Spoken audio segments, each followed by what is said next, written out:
叶言，尊主，本尊有些心神不宁，到这时候才发现你在。尊主最近四处奔波，也许是累了。累倒不至于，只可惜没什么收获。那萧白已经练成了凤鸣刀最后一式，这萧家心法是没用了。你说，这负责偷心法的小春花还有用吗？他知道了太多的事，按照以往惯例，无用时当杀。小春花这么有趣，杀了她太可惜了。本尊会让她变得有用的。尊主，别说了，我不想听。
诸位，萧老盟主这一生果敢磊落，刚正不阿，时刻以匡扶正道、壮大武林为己任，无论是武功还是智谋，均当得起治世大侠。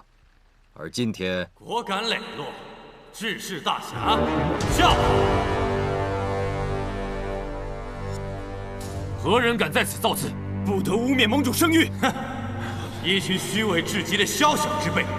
既是为家父吊唁而来，何不现身再论长短？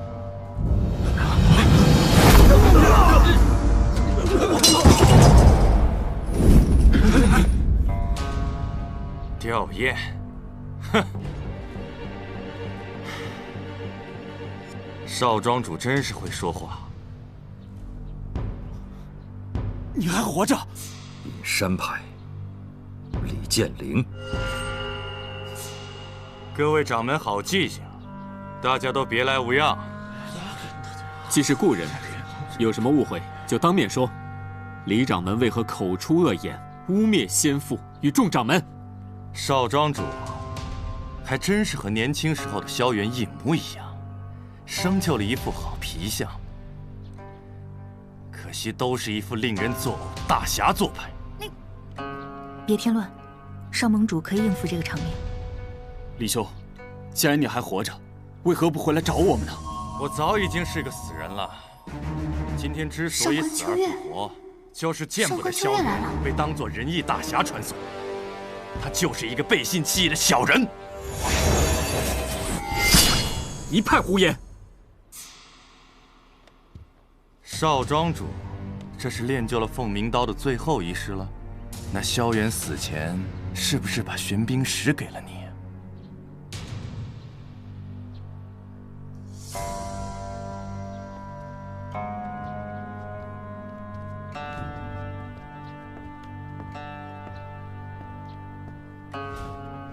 上官秋月，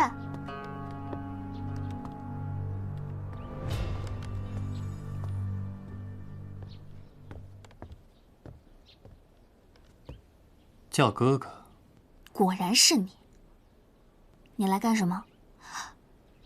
那个李建林也是你带来的？小春花去看看热闹，自然就知道了。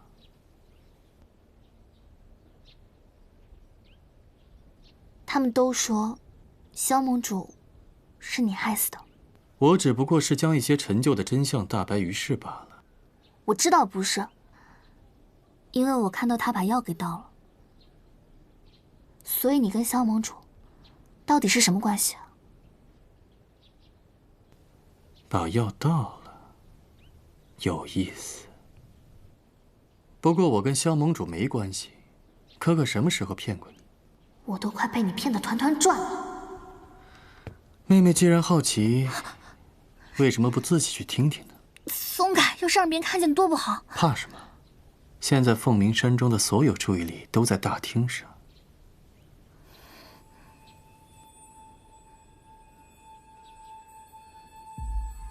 认真听。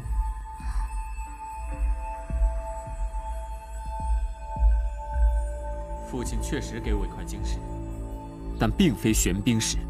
李掌门岂可妄言？那颗晶石是不是白色莲花状？花瓣处还有血渍。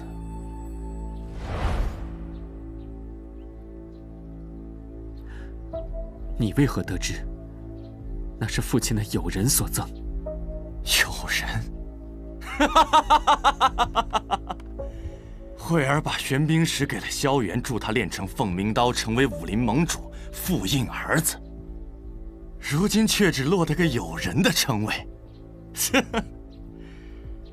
送父亲玄冰石的友人是谁？萧元都不敢提他的名字吗？他也不配提他的名字。慧儿，慧儿，纵然你是大魔头的亲妹妹又如何？依然是我最爱的慧儿。萧老盟主怎么会跟千月洞的妖女扯上关系？是。千月洞，你还说你跟萧盟主没关系呢？千月洞人多了，怎么一出事儿就得跟我有关系？不过还真是精彩啊！这萧白练就凤鸣刀，还得靠你们所谓的千月洞妖女。小白不需要什么玄冰石，也能够练成凤鸣刀。休要胡言！父亲一生光明磊落，怎么会与魔教妖女有所私情？哼！萧元一生最大的功绩，不就是率众人攻打千月洞，成为一代武林盟主、万人敬仰的大英雄吗？他自然将他那龌龊旧事埋藏得越深越好。我只问你，每年的8月15，总是阖家团圆的日子，你可曾与你的父亲度过一次中秋节？小白竟然没有过中秋节。可父亲的一生为正义所生，陪家人时间本来就少，这又有何可以污蔑我的父亲？你可知道，每年的8月15，你那心系武林的父亲，不惜奔赴万里，赶到桑田村附近的荷塘，站立一宿。不相信是吧？好，我再问你，你与萧元父子20余载，你肯定见过他的心脏处刻着一朵冰莲花。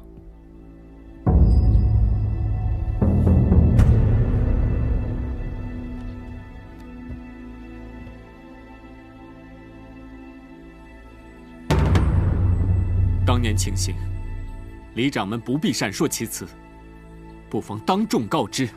我相信父亲能够经得住任何考验。24年前，我和萧元被星途下毒追杀，无意间闯入了千月洞附近的冰谷，被慧儿所救。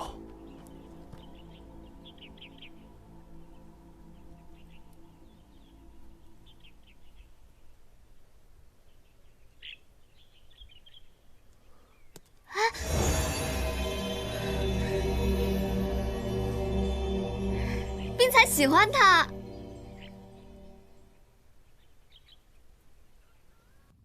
小姐，左边这颗中了毒，凶多吉少啊！这么好看，没救了。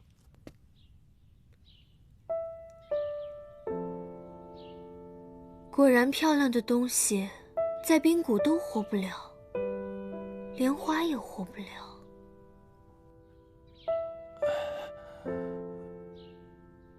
你醒了？多谢姑娘救命之恩。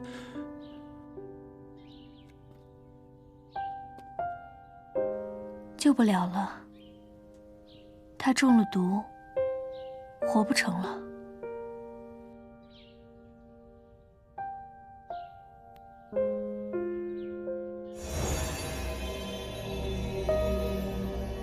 那一刻，美丽又诡异，我永生难忘。后来才知道，慧儿她天生惧怕炎热，所以一直久居冰谷。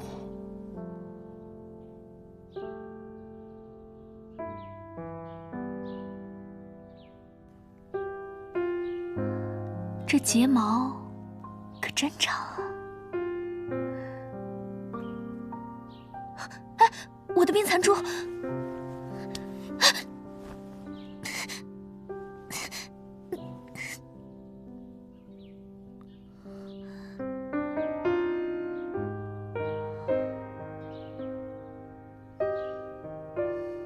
万万没想到，慧儿身上的莲花居然解了萧元体内的剧毒，慧儿便衣不解带地照顾了他3天3夜，从此情根深重。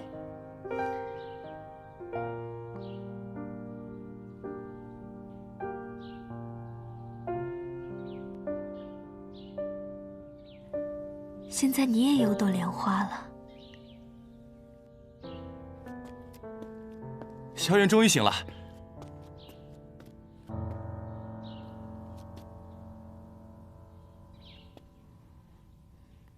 李兄，我们来这冰谷快3个月了，眼下和千月洞决战在即，亦在下之见，应该与盟主取得联系为好。我倒觉得，萧兄不妨养好伤，我们再走。连累李兄了。谁敢走？慧儿姑娘，要么好好留下来陪我，要么就杀了你。想走，不可能。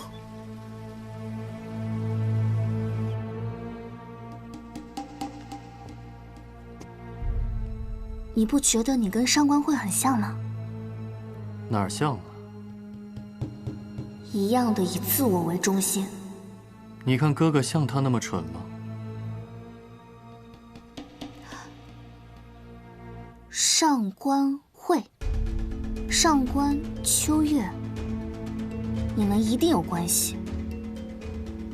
对呀，上官春花、上官秋月也有关系。接着听。上官慧果然是千月洞的妖女，哪怕不问江湖，也生性凶残。说到凶残，慧儿从不伤及任何人的性命，还救了我和萧元。试问风掌门，你刀下的亡魂，可曾数得清楚？李掌门所言差矣，人性善恶绝非自然得来，所以才要后期教化。萧盟主当时在那种环境下，还能面对恩人，选择正道，这才是仁义风范。风姑娘，所言极是。你们果然是天生的一对儿，一对为善。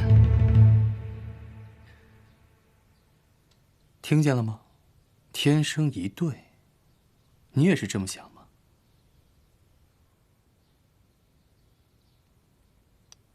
我能理解上官慧想要做什么，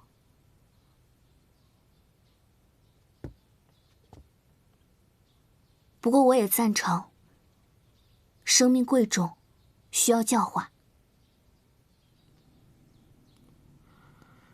所以说，上官慧也只是为了留下萧老盟主，但是手段太残忍了，太狠毒。全天下没有任何人有资格评价慧儿。你可知道，那玄冰石刻成石莲，就这样被慧儿送给了那个萧元。如果在下知道，如果全是屁话。你们既然要做君子，那为何不把君子做到底？慧儿就是被你们这些伪善外表蒙蔽，错爱一生。你见过真的莲花吗？当然了。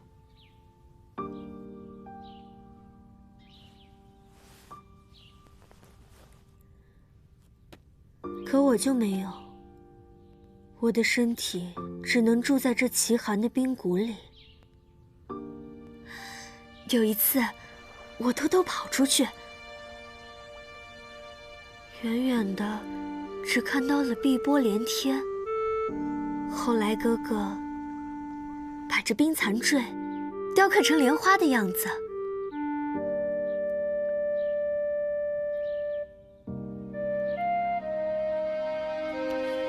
现在胸口又有一朵你送我的莲花。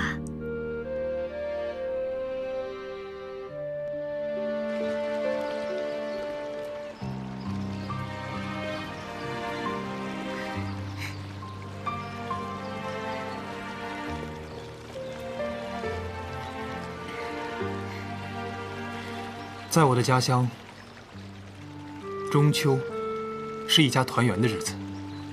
在这一天，家中的女眷会放莲花灯，在月下许愿，以求全家团圆。那我要和萧哥哥一起过中秋节。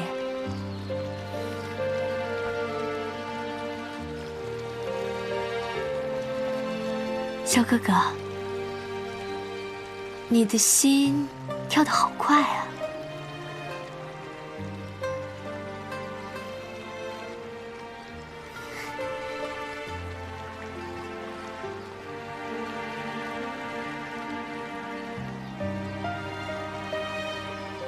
这是我的莲花灯。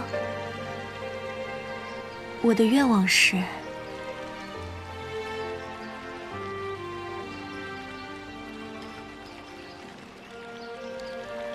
和萧哥哥一生一世，永不分离。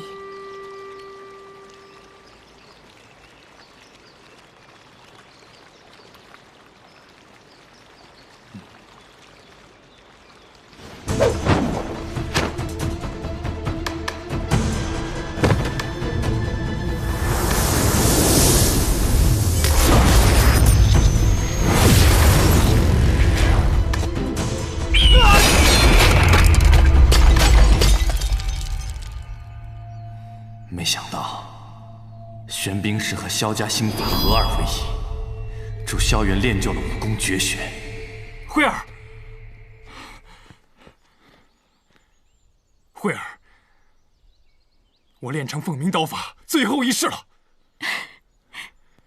萧元身负重任，自认关系到天下苍生，武功大成便决意离开。慧儿，我要出谷一趟。可你答应我了，8月15陪我点灯许愿的。我答应你，不管事情有没有办完，8月15，我一定回来陪你许愿点灯。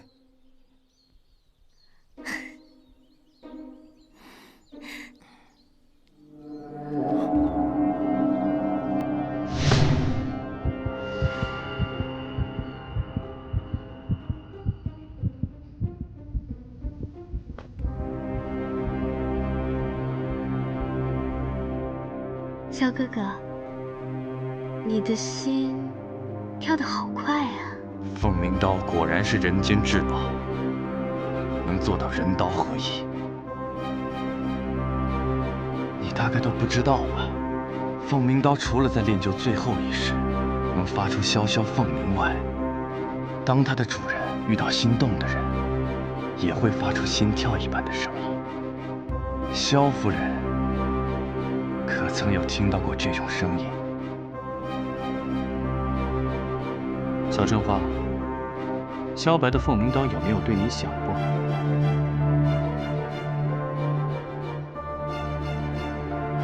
小白才刚刚练成凤鸣刀，那你是不是很期待他对你响？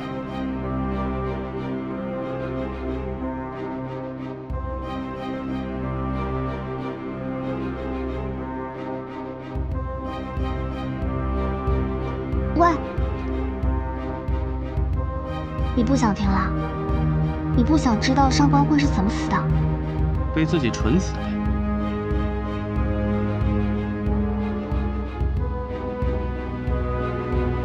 没意思。哎，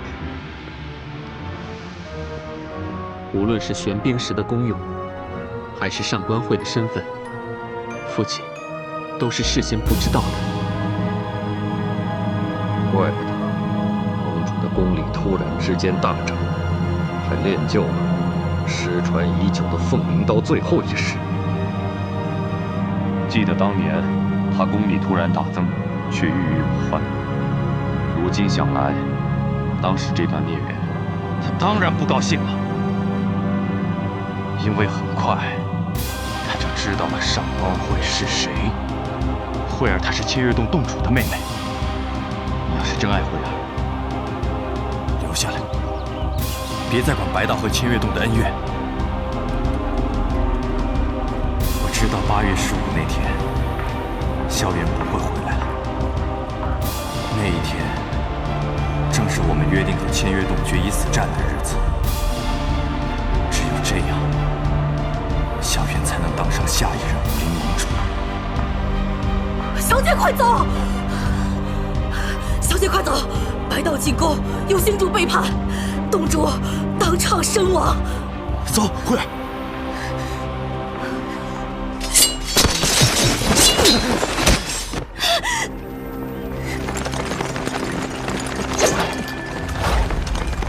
慧儿，玄冰石呢？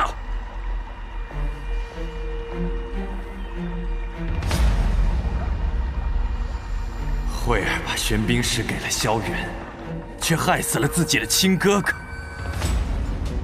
你们心目中的大英雄武林盟主，剿灭魔道的丰功伟绩，全是靠一个女人成全的。你说可笑不可笑？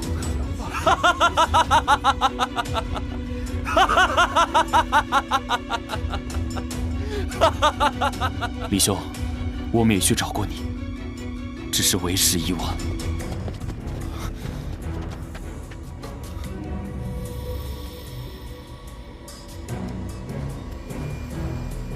我被推下了断崖崖底，毁了容，才变成了今天的模样。我也想过一了百了，但支撑我活下去的理由只有2个，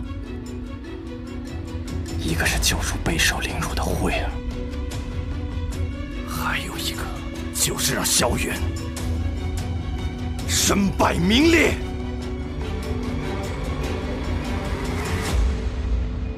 原来盟主是你杀的，他是自断经脉而亡的。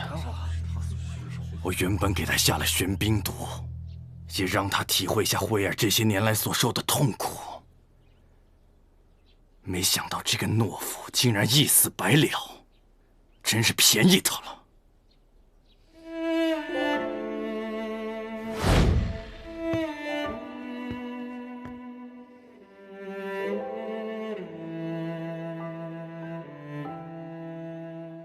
我终于知道，每年中秋节父亲都做了什么。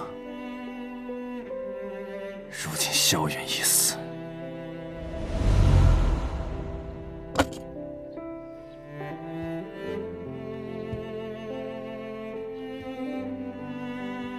慧儿，今天我就来陪你，我们再也不分开。等着我，等着我。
让他静一静吧。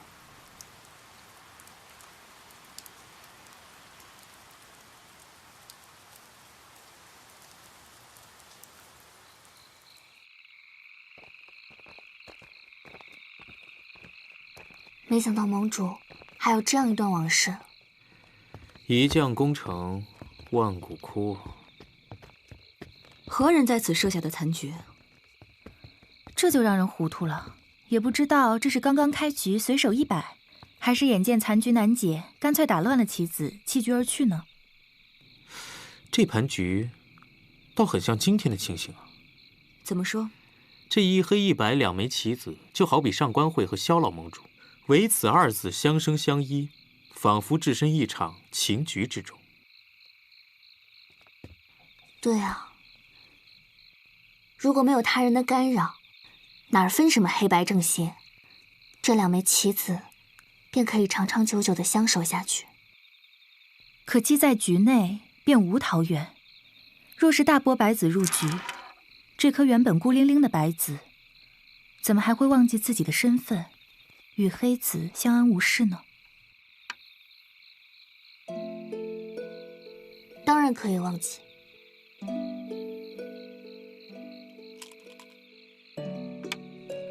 既然入了这个情局，那就要相守相望，同生共死。就算是背叛原来的阵营，也不足为信。可若是这白子便是正道，这黑子便是邪道，情局是何等狭小的格局。白子理应坚守正道，以江湖大局为重。那这黑棋呢？快刀斩乱麻，方得太平。风姑娘，若是真像你说的这么干脆利落，哪里还会有上官慧的事情？天下之局，情爱之局，到头来不过是一场迷局罢了。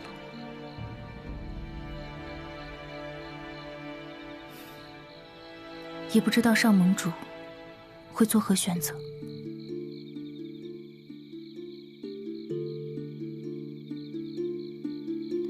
少盟主，小白，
小白，人总要经历生老病死，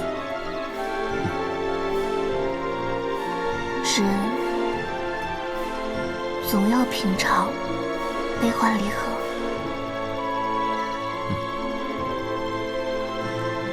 人总要面对很多抉择跟放弃。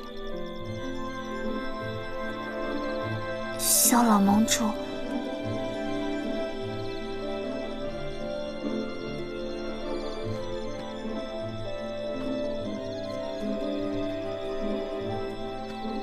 从小父亲对我极为严格，365天练习凤鸣刀法，从无间断。父亲要求我做一个正人君子，是非分明。父亲忙于江湖事务，与母亲疏远客气，相敬如宾。没想到的是，父亲竟然会如此深爱着一个人。更没想到的是，竟然对一个魔教女子纠缠如此之深。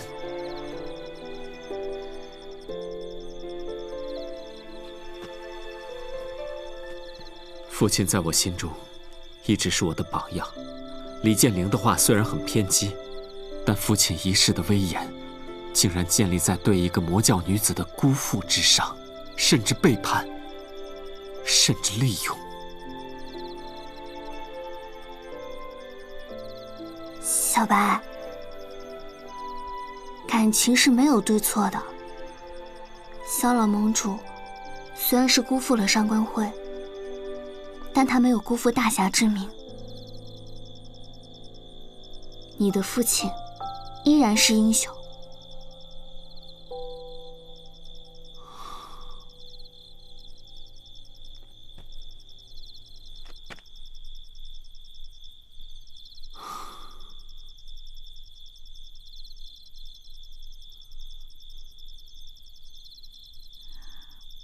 我刚刚是在安慰你呢。我已经得到安慰了。那我给你变个魔术好不好？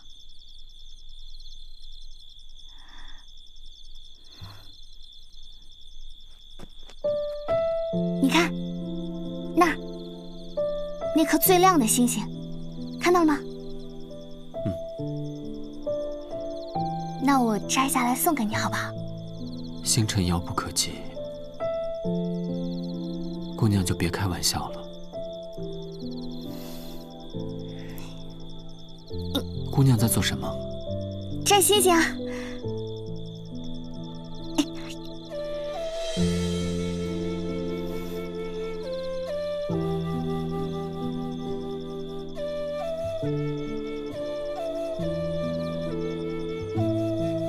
你看，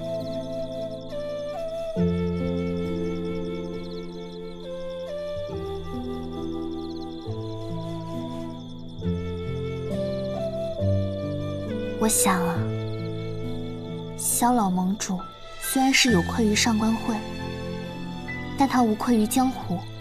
他这一生求人得人也是幸福的。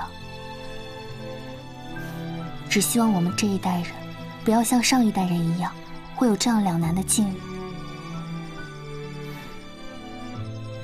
身为棋子，也不要忘记坚持爱情的初心，不要陷入乱局。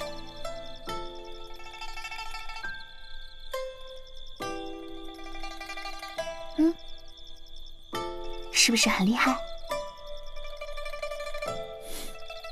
是，谢谢。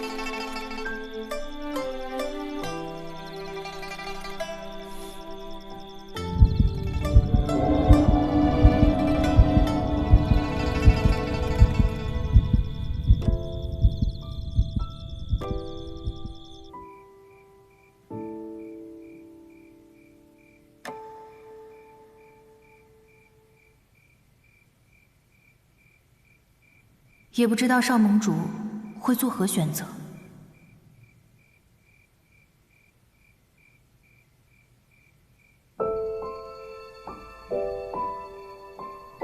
上官秋月、上官慧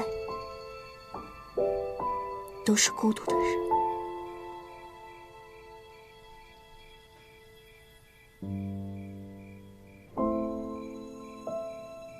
哥哥，哥哥，我也想要棋子。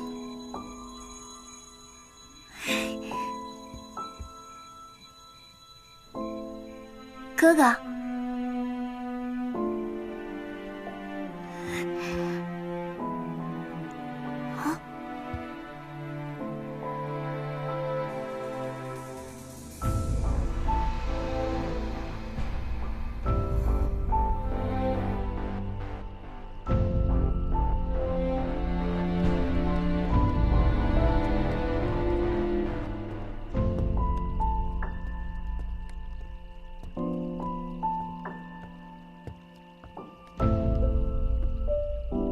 尊主，你可见过一个姓上官的女子？属下没有。你当然没见过。曾经我以为我特别了解她，直到现在我才发现，我根本就不认识她。尊主，可是在思念旧日的亲人？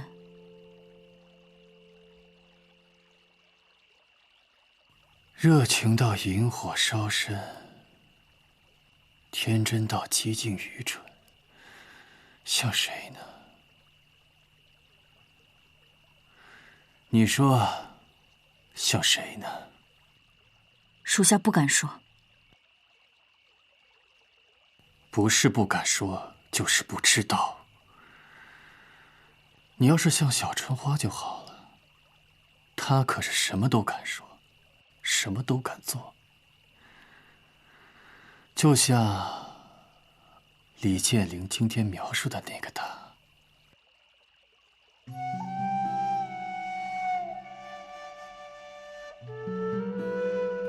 就是因为太想了，才会把热情用在不该用的人身上。叶言，你没见过他，是因为他的下场不好。还请尊主节哀。节哀？我只是不希望我的妹妹步她的后尘罢了。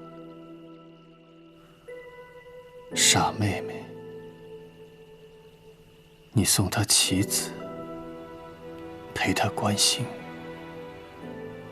但其实你在她心里的分量，还比不上那把刻了“凤鸣”二字的刀。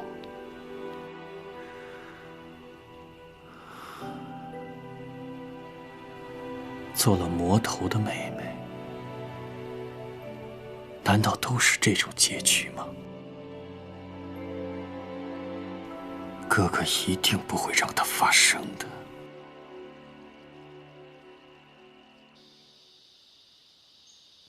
长生谷的消息打听的怎么样了？禀谷主，还没有进展。一群废物！属下该死。待萧远一死，各路人马都蠢蠢欲动，说不定那长生果也会因此现身。属下再去打探，定不会让谷主失望。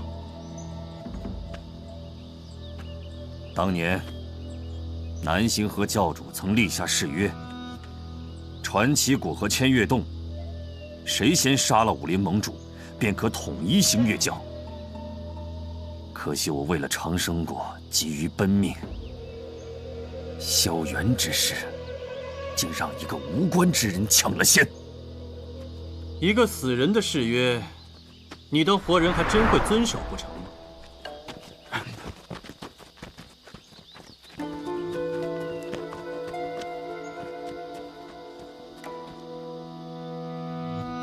上官秋月，哼，每次看到副谷主如热锅上的蚂蚁，我就无端开心。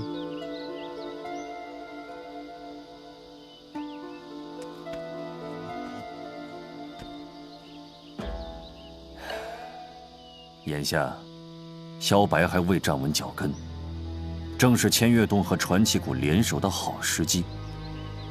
如果你我合作，趁虚而入，将那些白道中人一网打尽，你的宏图霸业指日可待。区区一枚长生果，又算得了什么呢？我无牵无挂，对长生果不感兴趣。倒是副谷主拖着个药罐子，再这样下去，怕是要寻仙问道、吃斋念佛了。上官秋月，聂派提丝丝，哎，不就是一枚长生果吗？我看你们到处都没找到，倒是比长生果本身更有意思。你不要不识抬举。不过呢，副谷主每次都能逗我发笑，我上官秋月也该知恩图报不是？长生果的最新消息赠与副谷主。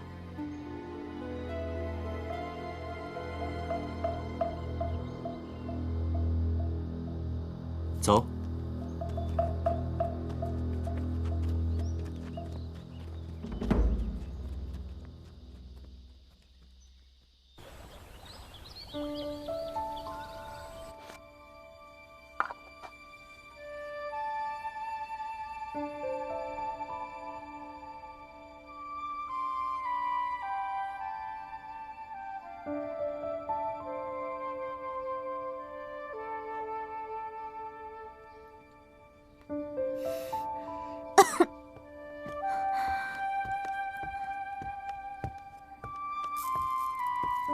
思思，夫君，你看我今天的气色是不是特别好？好，特别好。你会一天比一天好。我可能找到了治你病的方法。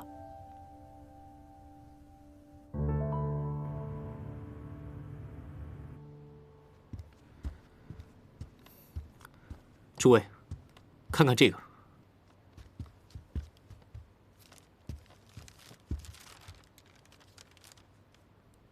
本月15日午时，碧水城古茶巷长生果拍卖，愿者来之。长生果。对，江湖上现在传言，此次长生果拍卖大会规模极大，光入会就要100万两，卖者正是石先生。又是石先生。这个石先生上次卖的是心法，这次卖的是长生果。虽然名不见经传，但卖的东西全是武林中垂涎欲滴的。如今各家心法已经十分珍贵，长生果更是百年难遇。千月洞和传奇谷一定不会袖手旁观，他们必然会插上一脚。你们太天真了，这岂止是魔教中人？你们这些名门正派，就不想要长生果了？你们可别忘了，萧老先生病重的时候，凤鸣山庄可是……春花姑娘，我爹对长生果从来都是付之一笑，还告诫我要少争名利，多些云淡风轻。正是，凤家也主张君子应取之有道，定不会趟这趟浑水。春花姑娘说的没错，今日早晨各家派向我辞行，我还真以为他们有要事要办，还不是因为长生果。碧水城这次必然会迎来一场腥风血雨。要我说啊，这肯定就是个圈套。石先生现在说不定正在坐收渔翁之利。的确可能是个圈套，我们一定要小心为妙。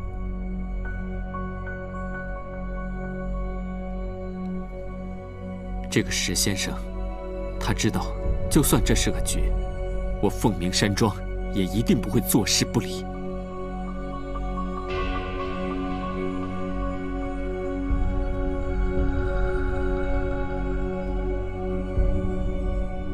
弃身锋刃断，性命安可怀？父亲生前也是这么想的吧？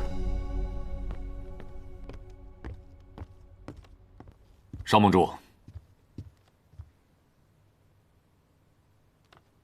少盟主是否也收到了长生果拍卖的锦书？正是。冷掌门，可有什么高见？此消息一出，碧水城将有大乱。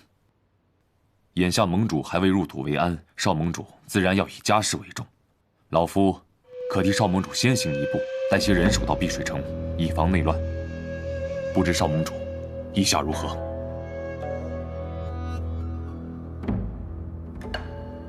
那就有劳冷掌门，待我安葬好家父，一定会快马加鞭与你会合。爹爹要是能帮得上少盟主，自是再好不过了。那老夫就先行一步。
小白。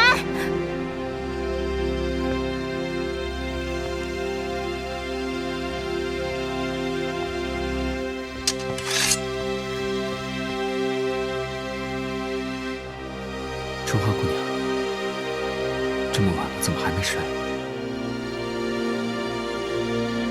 看你守夜辛苦，眼下又有长生果那档子事儿，担心。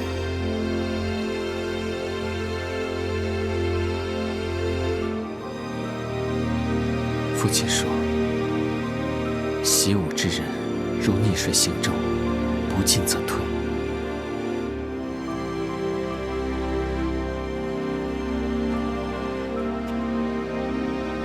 春花说，感情亦是如此。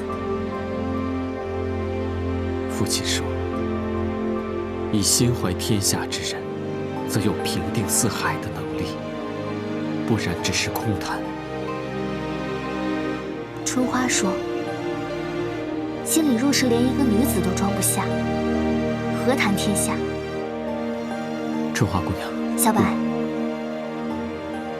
春花也有好多好多的大道理，如果你听得进去的话，也会像这样把它复述出来。但如果你听不进去，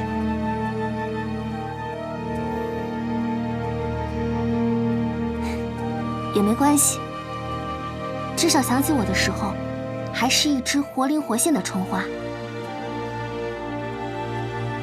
春花姑娘，想说什么就直接说，我一定会认真记下。好，那我就说了。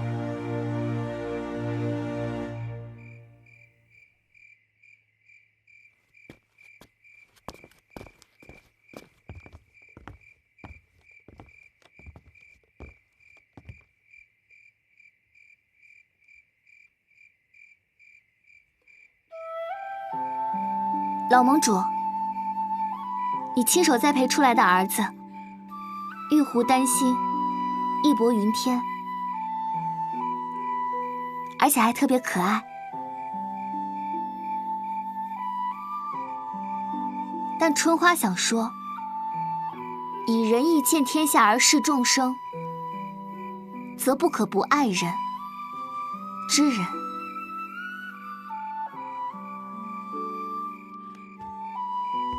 是，春花说，以仁义见天下而示众生，则不可不爱人、知人。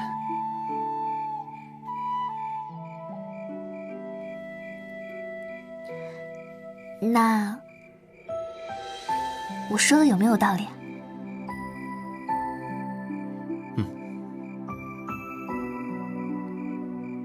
那我们击个掌。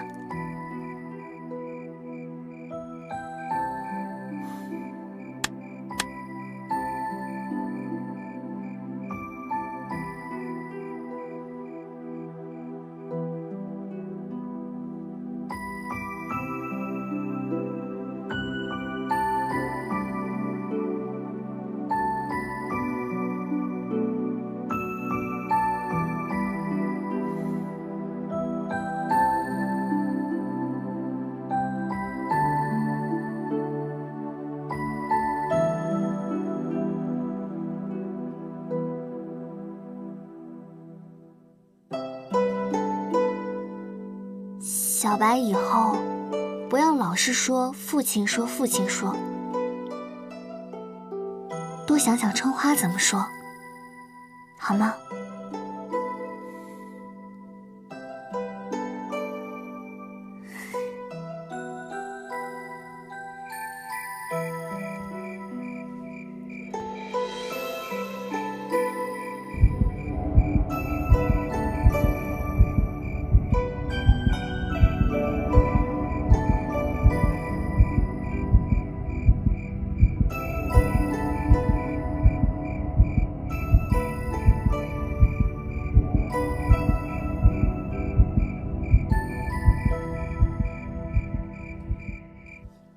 少盟主真的要带春花姑娘同去吗？春花姑娘并没有武功，如果遇到危险连累你我，岂不是误了大事？正因如此，只有把春花姑娘带在身边，才比较安全。还是少盟主思虑周全。彩彩，情场如战场，这时机转瞬即逝。冷姑娘，你能为我这么着想，彩彩已经是感激不尽了。那你倒是有所表示啊！二位姑娘大可不必担心，有我和少盟主这样的人在，春花姑娘能有什么差池？春花姑娘是少盟主的未婚妻，这与秦公子何干？冷姑娘，我的意思是，少盟主既然要带春花姑娘同去，那我觉得还是应该问问她的意思。我去！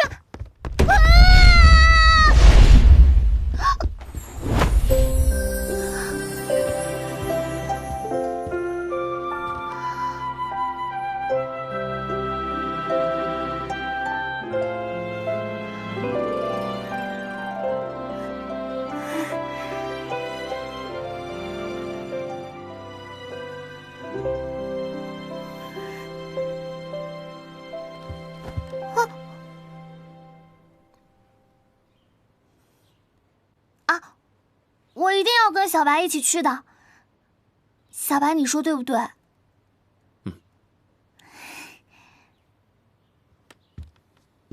怎么感觉少盟主今天的气场跟平时有些不同呢？以前萧兄遇到女孩子的时候，我可是那个负责给她耳朵降温的人。没想到萧兄这么洁身自好的人，今天美人在怀还能从容自若。唉，也不知道我什么时候能有一个软香温玉、抱得满怀的人呢？哎，冷宁，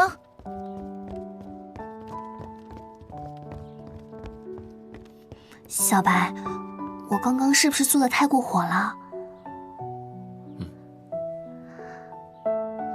对不起啊，我真的是太开心了。你之前还做过更过火的事情啊？怎么可能？毕竟我这种知书达理、温文尔雅的女子，哼。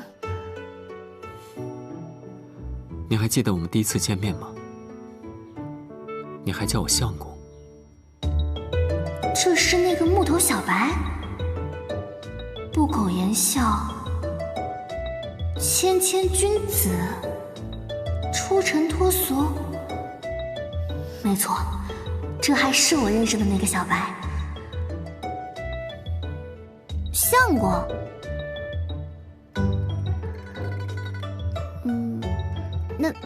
那都是多久以前的事儿了，我都忘了自己有这么厚脸皮的时候了。也是，再次听到春花姑娘这么叫我，总感觉恍如隔世。谁让你总是这样不温不火的？那我就没必要自讨没趣了。感情如逆水行舟，不进则退。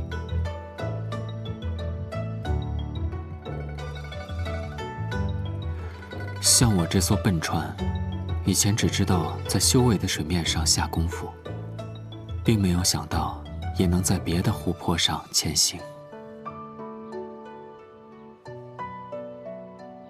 我才不要做什么湖呢，我要做就做大海，一个海啸就把你给卷进去。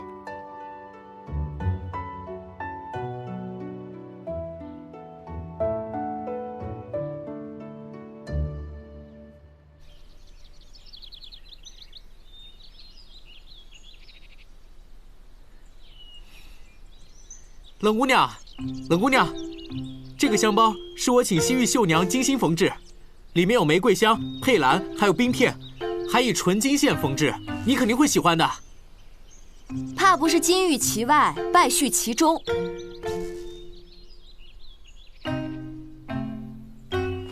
你要是不喜欢，还有更多的。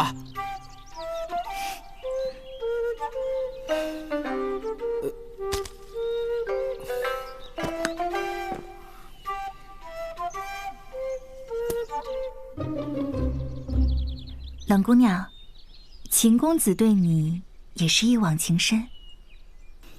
不知道多少公子哥拿来骗人的把戏，我早就看腻了。秦公子表面上放荡不羁些，跟那些纨绔子弟还是不一样的。这次萧老盟主和上官慧的事情，让我感受颇深。如果是你，你会怎么做？我想，每个人的缘分是不一样的。我的选择应该和萧老盟主是一样的，宁救苍生，不为私情。我这一辈子，大概就是这样了。不过冷姑娘兰心蕙质，定会有一段美好的姻缘。我觉得所有人都比不上彩彩姑娘你。冷姑娘又嘲弄我，我要是这么炙手可热，怎么会夹在你和秦公子、春花姑娘和少盟主之间，形单影只呢？才不是，是那个萧白不懂得珍惜，你已经做得足够好了。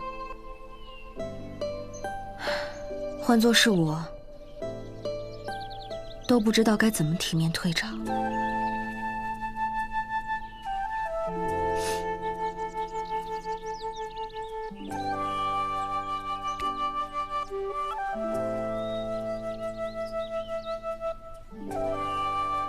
你不许偷看！